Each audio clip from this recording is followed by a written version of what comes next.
our parasha, we have the detail of the korbanot that are brought, and sin offerings is obviously one of the main korbanot that were brought in the Beit HaMikdash. And there's a very interesting passage in the parasha, Asher Nasi Yecheta.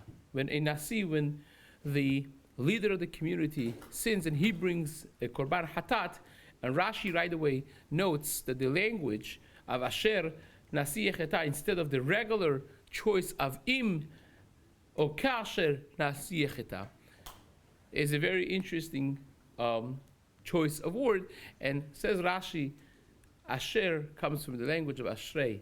Fortunate is a generation, Nasi, that the leaders of the generation, they recognize their shortcomings, their failings, and they are trying to fix it. A chet, even a accidental sin, they are on top of it to remedy the problem, to repent and to bring a korban. And sometimes in position of leadership, it's easier to kind of like push things under the carpet and not having to own up to the faults and to the problems.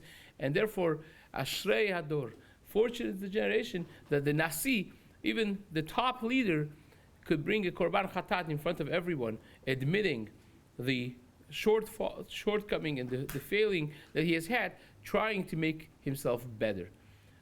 This is very much reminiscent of the psukim that we have later on in Yeshaya, in Navi. We have the Gemara in Masechet Chagigah that says Yeshaya Navi gave 18 curses. 18 curses to Klal Yisrael and he was not appeased until he said the ultimate words of Yiravu Nar Bezaken, that the younger ones are going to be holding accountable, disrespecting, so to speak, the elderly, and people who are lightweight, so to speak, to people who are more of a heavy weight in the community.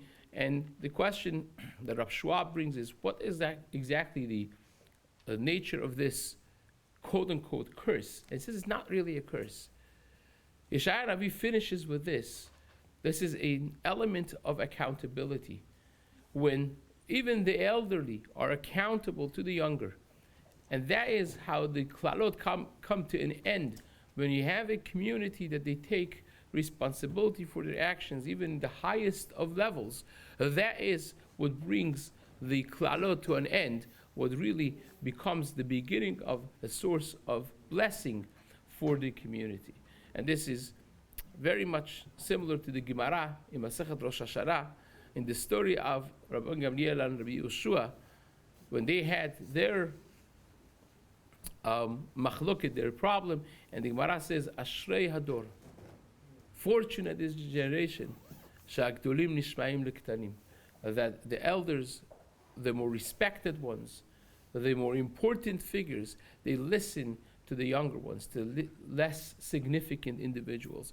That humility and sense of responsibility are the greatest brachot in a communal sense, but they're also the greatest blessing in a personal sense, when a person is honest and responsible within their own faults and shortcomings, to be constantly growing and going up and up by recognizing our powers, yes, but also our foibles and shortcomings. That's Ashrei Hador Nasi Yecheta. Fortunate is the generation that even the greatest level of leadership recognizes and is able to remedy his foibles and shortcomings in a public sense. That's something so important and so beautiful, tucked away in Parshat Vayikra, in the psukim of Korban Chatat. Have a wonderful day.